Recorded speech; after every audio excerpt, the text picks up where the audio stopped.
Hello, and welcome to the Janey with Janey podcast.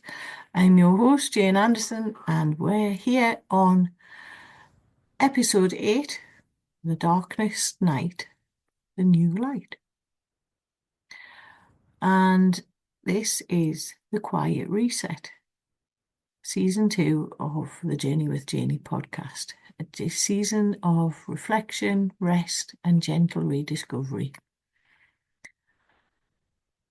The night before Christmas has always felt sacred to me, not in a loud celebratory way, but in a deep, quiet one. It's the darkest night of the year. The solstice has already passed. The turning point has happened. Even if everything still looks the same on the surface. In the depths of darkness, the earth begins to tilt back to the sun. Light returns, not dramatically, little by little, not all at once, but slowly, faithfully, without needing permission. The rhythm has always comforted me. It reminds me that change does not need to announce itself. It doesn't need to be visible to be real. This week, I've actually been sitting in stillness quite a lot, giving myself that permission. More than usual, I'll be honest. Some of it forced me to stop, and it was basically out of my control, and which is totally fine, in more ways than one. Not searching, not analysing, just sitting in stillness, just allowing myself that space. And in that quiet, something unexpected happened for me. Memories surfaced, as they do at this time of year, for each and every one of us. Not a nostalgic memory, but it was almost a knowing. I found myself thinking about the books I read as a child, the stories I was drawn to, the themes of magic, courage, survival, and inner truth. The idea that even in the darkest chapters, something meaningful was unfolding beneath the story. And at that time, as a child, I didn't know why these books mattered so much to me. I just knew they felt like home, and I've been drawn to look at these again this week. So sitting in silence allowed me to see clearly the path that I've been on, this journey that I've been on since childhood. And those stories that I read were teaching me something long before I actually had words for it, if that makes sense.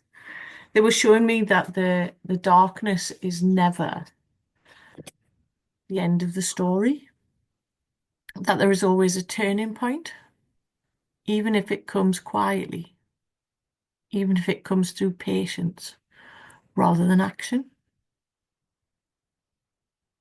And this week, that understanding landed right in my body, right in my body. It landed, and I sat with a smile on my face.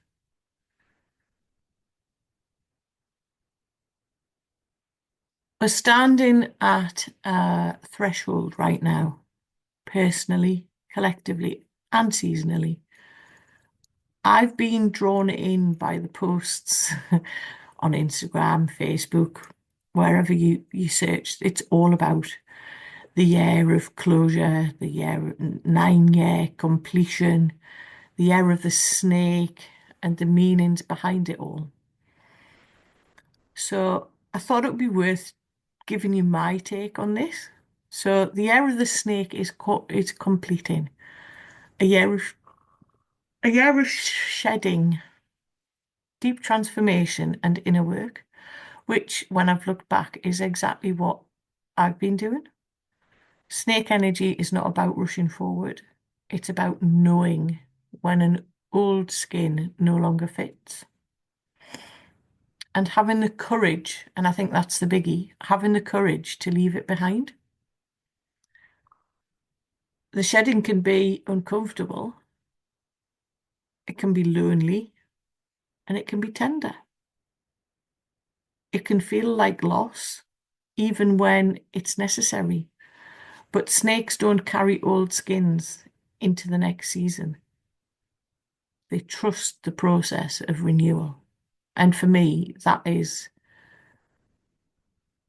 a huge, huge revelation in the transformation that I've had throughout this year. And for those of you who've been listening from the start of the podcast, I hope that you can see that I'm becoming more and more aware of what is going on in my world and how I can be the me that I'm supposed to be.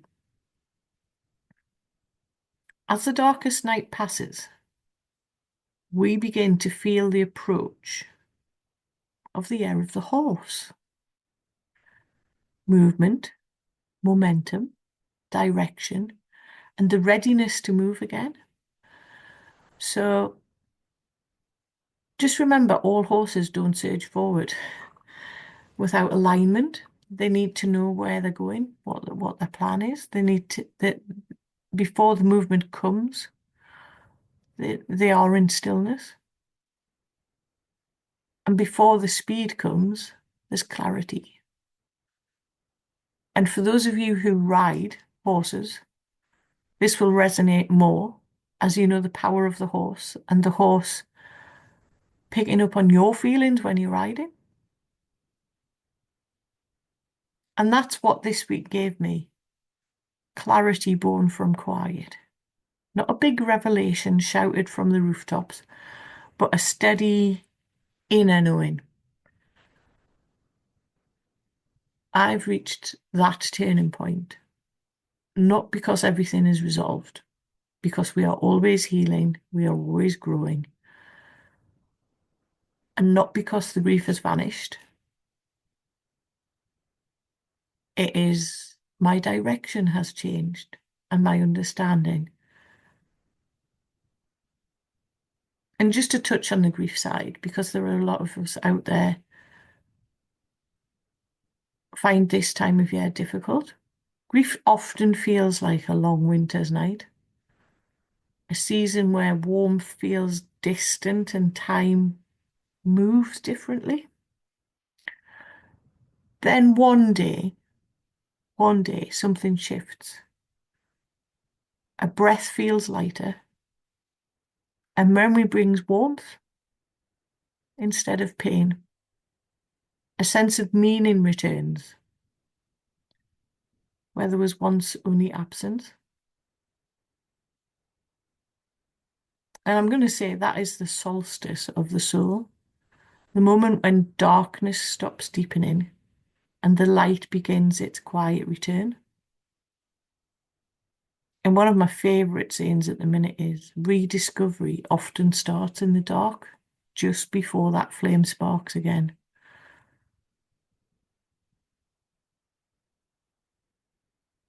In the quiet field, which is by Signature Offering, we talk about meaning not as something that we force, but something that reveals itself when we're ready to receive it and sitting in that stillness and in that quiet and being open to receive. This week's reminded me that stillness isn't empty, it's fertile. It's where memory, intuition, and truth flow back to us. Not as thoughts, but embodying it inside, that inner knowing.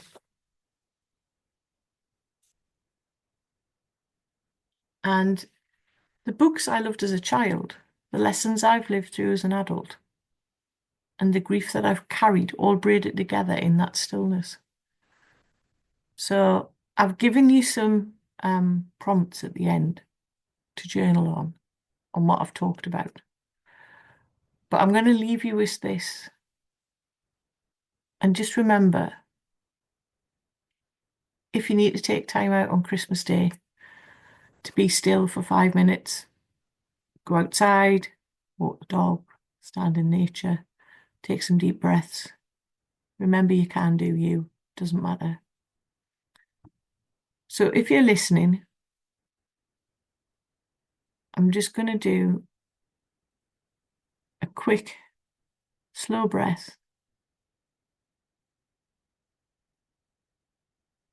and just get you to be still.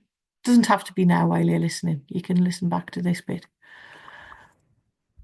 I invite you tonight or whenever you're listening to take a candle or a small light, sit with it, and notice the flame against the dark.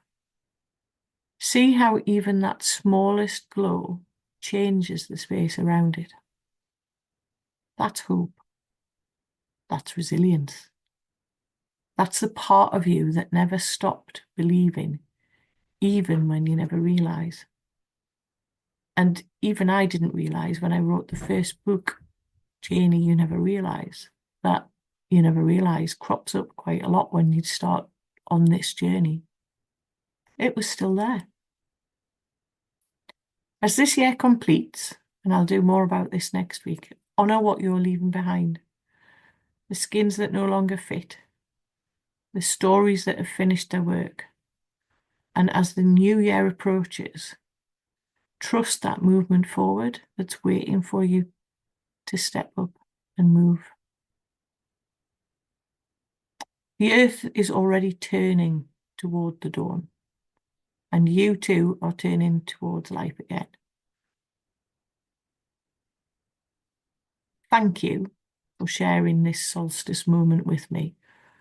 I'd like to wish all my listeners and viewers an enjoyable festive period, and in whatever shape or form that takes, remember, it's okay to do whatever feels right.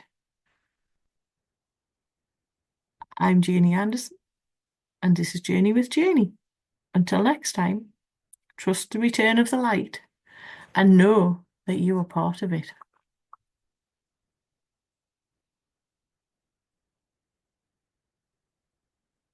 Thank you for joining me on the Journey with Janey podcast. It's always a pleasure to be with you on a Wednesday or whenever you are downloading and listening to the Journey with Janey podcast.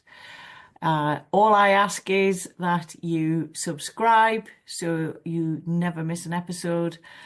And also remember, there are ways of contacting me through my website on www.journeywithjaney.com. There's a contact button to book a call, which is a free 15-minute call, and all the details of the ways to work with me are on my website. I'm always available for a chat, a DM, or just a message via LinkedIn or Instagram. We all have the social handles now. Just drop me a message and let's talk. And remember, we don't have to do this alone, which is exactly why I am here to help guide you on this journey. I am the me that I needed 3 years ago, and I hope and feel that I can help you on your journey of moving forward by taking small, simple steps. So from me to you, take care.